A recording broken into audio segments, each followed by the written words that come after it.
My name is Claire Kelloway. I am the food program manager at the Open Markets Institute.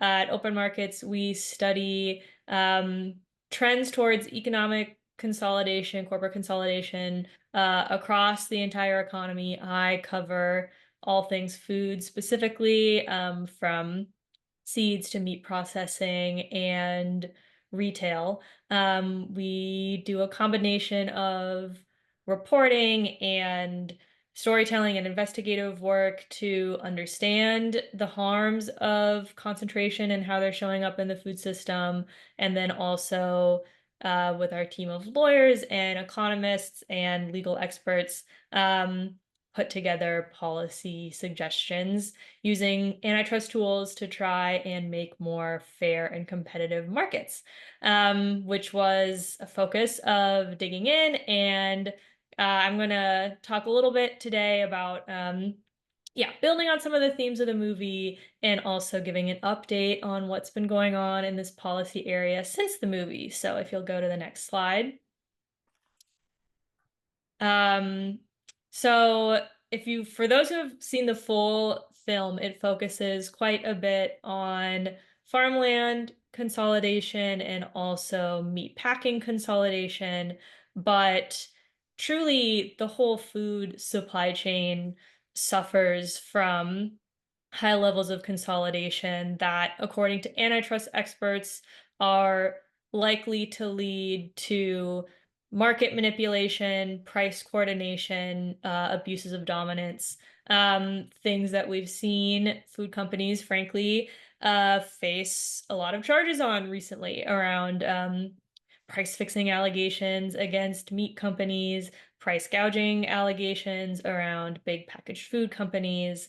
This is just a sampling of a few different concentration levels across different parts of the food sector, but from the selling of food to the breeding of seeds, processing of meat, we see all parts of these food sector, areas of this food sector exceed the levels of concentration that would be considered risky from an antitrust perspective. So if you go to the next slide.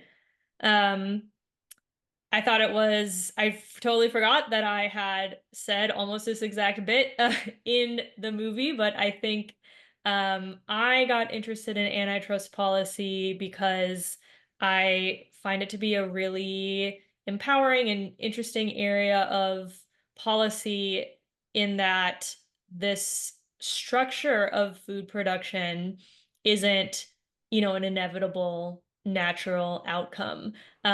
It's something that has been shaped by policy choices, including this whole area of laws that govern, how businesses are allowed to buy other businesses, what kind of conduct they're allowed to use in the marketplace, that may, exclude competitors, right? And just a whole host of things that we can do to level the playing field and see, the growth of the types of more sustainable regional, even just frankly mid-size, like more dispersed businesses that we would want to see.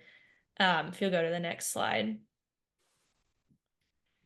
So the exciting update since, the movie has been released is that there has been a substantial new focus on this issue by the Biden administration. So this is a fairly dense slide, but I'll try to summarize at a big picture some of the things that have been happening, and I'm happy to take more questions and, get into the wonky details as much as folks are interested. But a big area of work is new rules governing the livestock industry, specifically contract terms, payment terms for poultry growers, and unfair practices in the meat industry in general. The meat industry is governed by a law called the Packers and Stockyards Act, which I'll talk a little bit more about, but it is kind of a Federal Trade Commission type law for specifically the meat industry, and it gives, USDA a lot of authority to try to combat, the really high levels of corporate consolidation and market or corporate abuse that we see in the meat industry. So there's been some interesting and encouraging rulemaking happening there. We've also seen some very large investments in food supply chains to try and support new and competing um, producers, specifically meat processors, to grow.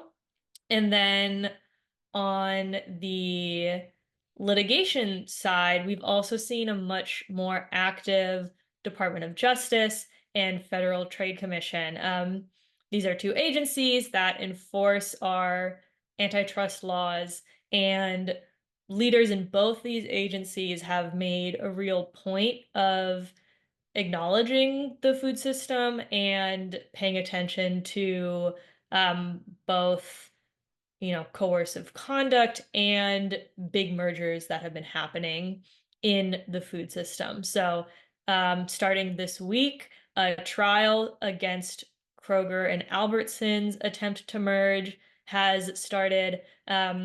This is the first time in a long time, I will say, in a couple of years, that the Federal Trade Commission has tried to outright block a big grocery merger. Typically, when grocery chains have tried to merge in the past, the Federal Trade Commission has accepted, selling off a few stores where there was reduced head-to-head competition in local markets. But here the FTC is making an effort to prevent the merger altogether. It would be quite a significant deal. It's the two largest standalone grocery chains, if you're not counting stores like Walmart that, are more super centers. And it would really significantly increase concentration on West Coast grocery markets, parts of Chicago, and parts of the Mid-Atlantic. And so it's exciting to see the FTC going after this deal.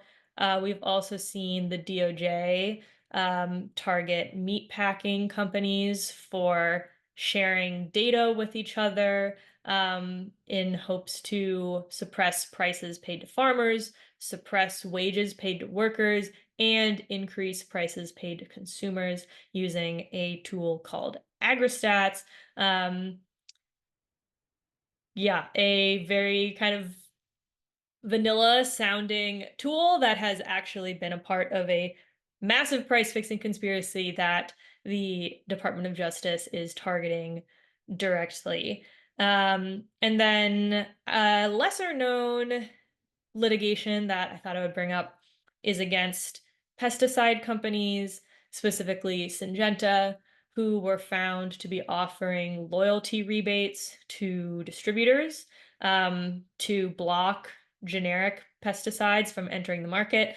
Not that anyone on this call is, I guess, particularly excited about the proliferation of more pesticide sales, but I do think these issues of exclusive dealing in the agrochemicals market does kind of show how these top companies that own both seeds and agrochemicals are able to kind of sell their suite of branded products and really create path dependencies for a lot of farmers using all these different kind of tricks, including loyalty rebates that make it really challenging for retailers that are selling seeds and chemicals to carry other products because they need to reach these sales goals with the big brands in order to get a big kickback and keep their businesses open. And this is the kind of conduct that the FTC is also challenging, which is, I think, helpful for the seed and agrochemical industry, but also a really good precedent because these rebates and exclusive deals happen in all different parts of the food sector, and so it's encouraging to see the FTC go after that conduct. I guess I will take a pause there before diving into some more of these specific questions or specific policies. Claire, I have a quick question. Yeah. So you had mentioned some litigation going on turning to the Farm Bill, many people on the call are familiar with the Farm Bill. How can the Farm Bill best reduce the harm caused by concentration and consolidation, or are there any particular marker bills that you're looking at related to what we're talking about today?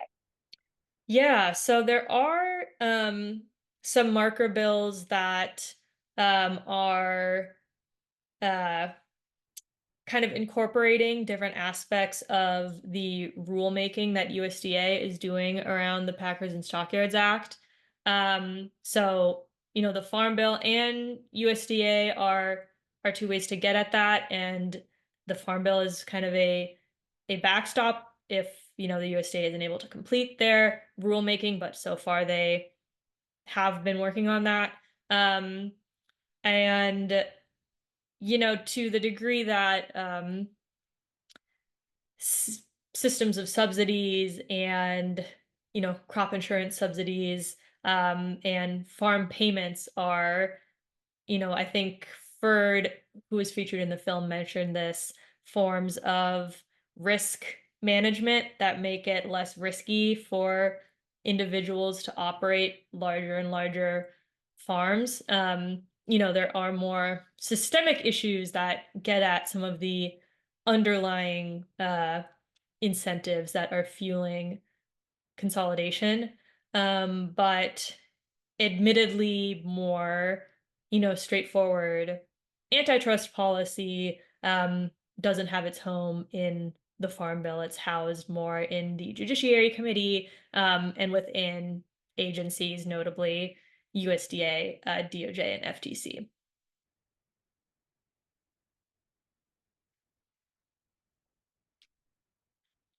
So I guess talking about that, we could go to the next slide to give a little deeper dive into these livestock market rules. I previewed a little bit the Packers and Stockyards Act. It was a law passed after the Federal Trade Commission investigated meatpacking monopolies in the late 1910s and found a whole host of monopolistic and predatory practices. The FTC actually recommended at the time that the government consider nationalizing the meat industry, and Congress passed the Packers and Stockyards Act as an in-between compromise to have very, very close regulation and control over the meat industry. Though I'm sure folks who have studied the meat industry on this call are probably far too aware that the goals of this law have not been rigorously enforced, to put it lightly. A lot of the conduct that, was uncovered by the government 100 years ago is still happening today. In fact, levels of consolidation among meatpacking companies are actually higher today than they were when this law was passed. So there is a huge opportunity to revive this law, and the Biden administration is frankly really just beginning to scratch the surface with some of the rulemakings that it's been issuing under the Packers and Stockyards Act.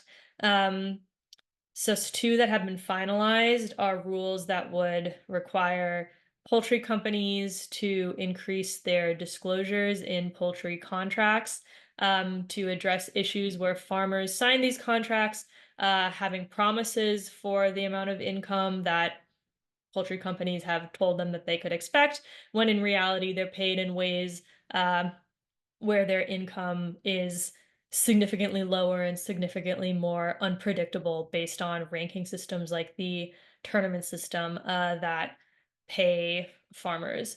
USDA also finalized a law that bans discrimination against protected classes. So people of color, discrimination based on gender, age, religion. It's similar to Civil Rights Act protections, but an additional coverage under the Packers and Stockyards Act, because this has been an area where some farmers have struggled to, bring claims of discrimination through the Packers and Stockyards Act and faced challenges in the courts.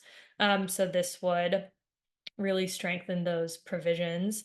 And then to proposed rules that will hopefully be finalized soon are one to more actually change the tournament system, limit the degree to which farmers can be paid based on the performance of inputs that they don't control. So the quality of the chicks, the composition of the feed that's dropped off to them, really trying to control for all those variables, or potentially encourage uh, chicken companies to pay farmers in an entirely different way if they don't want to comply with these regulations. And then a final rule, the comment period closes September 11th, something that I know some folks on this call are working on right now, is a rule that would address one of the biggest barriers that farmers have faced in bringing claims under the Packers and Stockyards Act, which is a requirement that individuals need to show a harm to the entire market in order to say that a meat packer treated them unfairly or retaliated against them, or contributed to some other kind of abuse. And so this would clear up the definition of an unfair practice under the law and hopefully make it so that individuals have an easier time seeking justice and actually challenging meat packers for abusive conduct.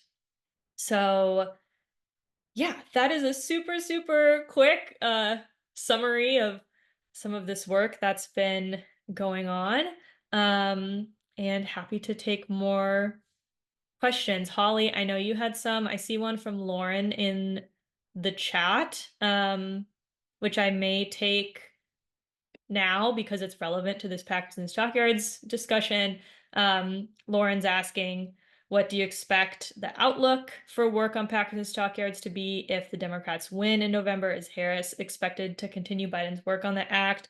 We have not, Vice President Harris hasn't committed to this necessarily, but knowing some of the current staff who are working on this work at USDA, there is a lot of, I mean, not a lot, there is unfinished business, and definitely more to do.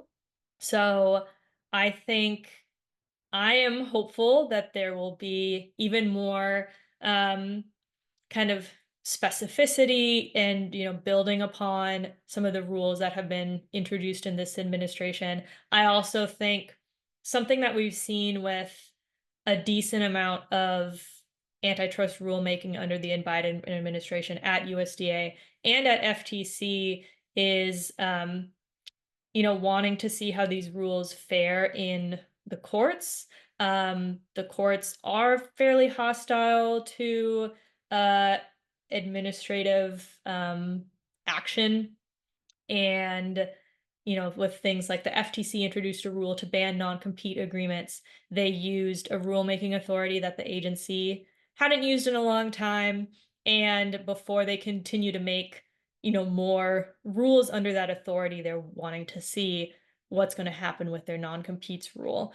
So with some of the Packers and Stockyards rules, particularly this unfair practices rule, I think there is a lot of trepidation around the legal environment. And I think that, if these rules are challenged in court, that will really shape how aggressive rulemaking is in a potential Harris administration, under the Packers and Stockyards Act or under the FTC Act. Certainly, Open Markets has a lot of ideas of things that we're hoping a Democratic administration would do and that we're building the case for and putting on their desk. But we're hopeful, but yeah, a few different things need to play out before we know.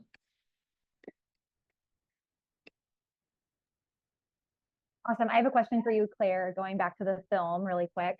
What risks related to a highly concentrated and consolidated food system were not addressed in the film that you think are really relevant right now, especially in an election year, but moving forward, that should be addressed or talked about?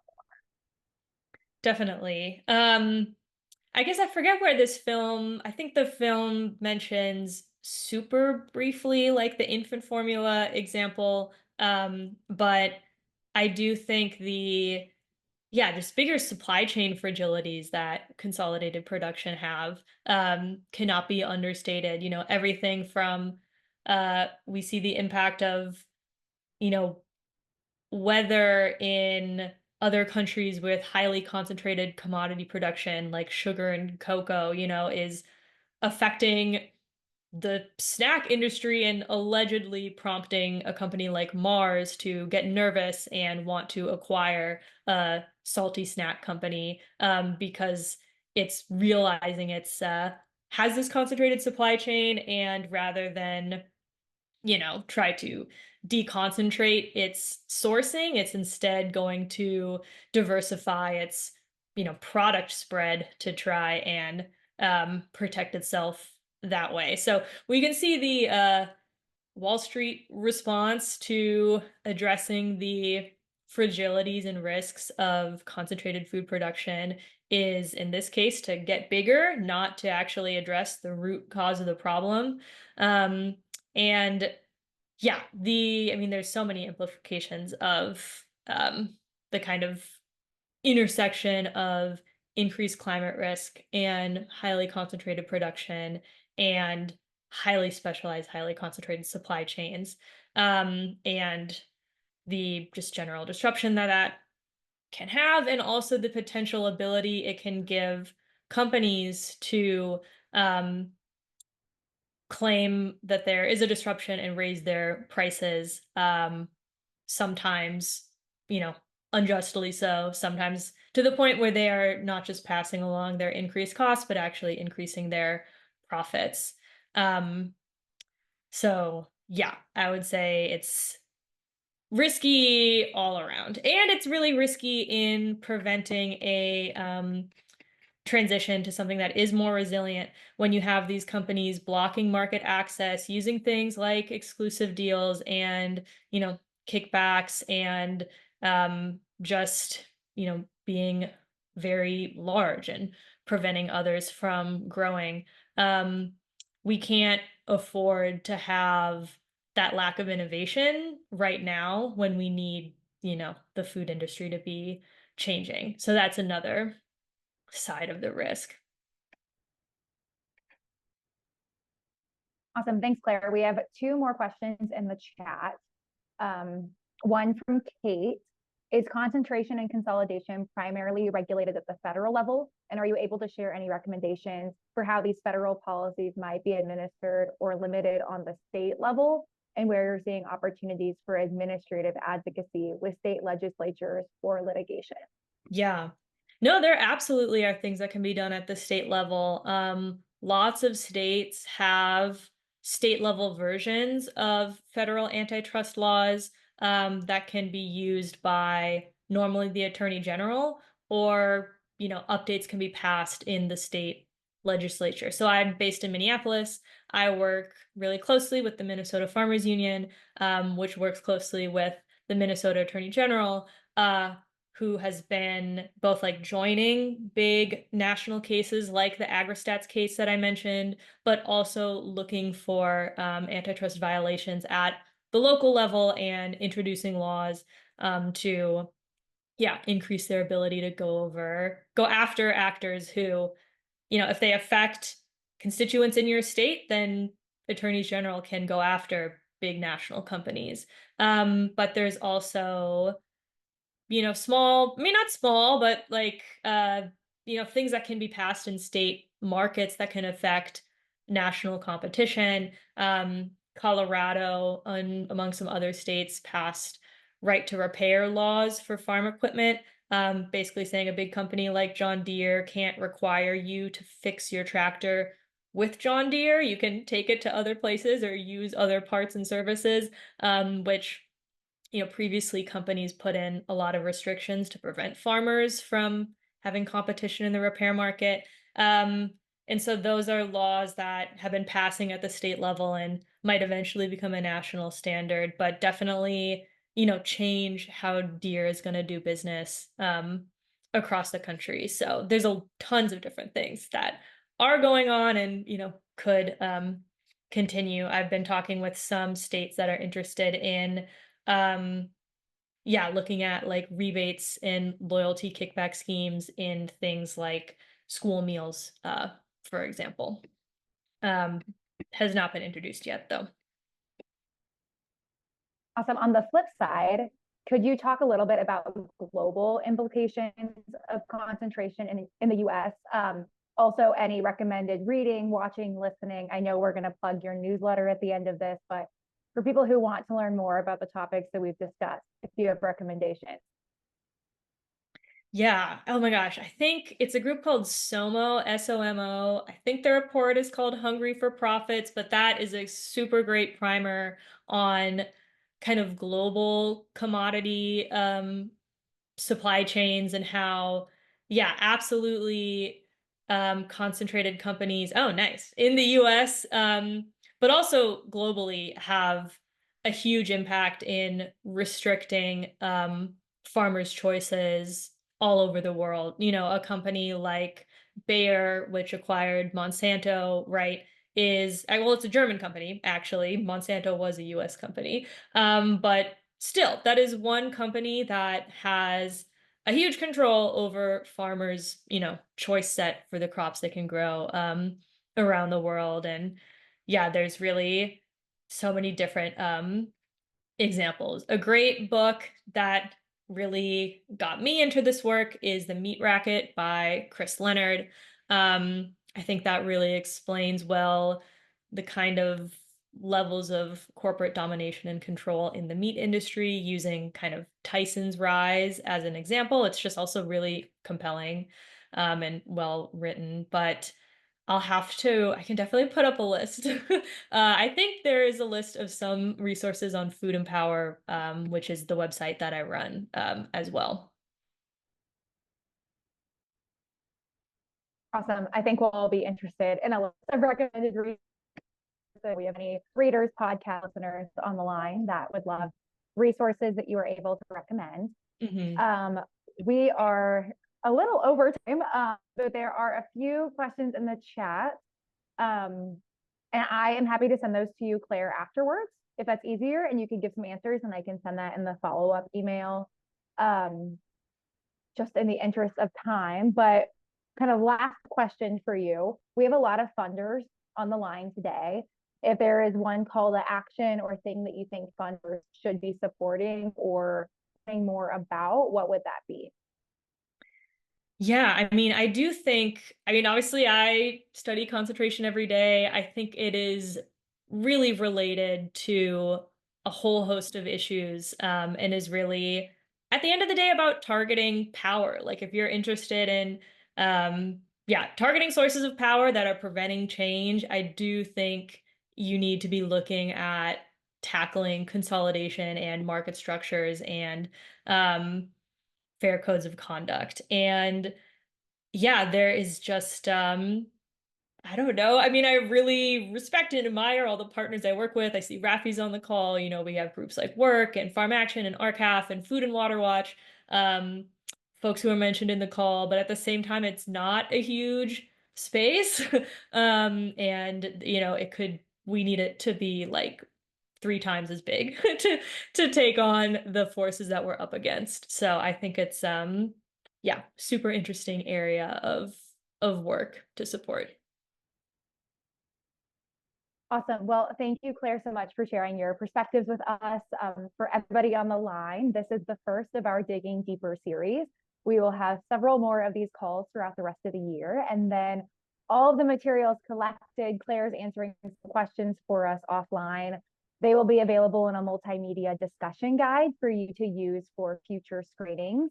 Angie is putting in the chat some links to more information, a link where you can sign up for the next Digging Deeper series to request a screening of your own to learn more about the film. And then if you are a funder on the line and funding is core to your strategy, SAFSF membership might be the right place for you if these are topics that you're interested in discussing more. So please reach out. We would love to have that conversation with you.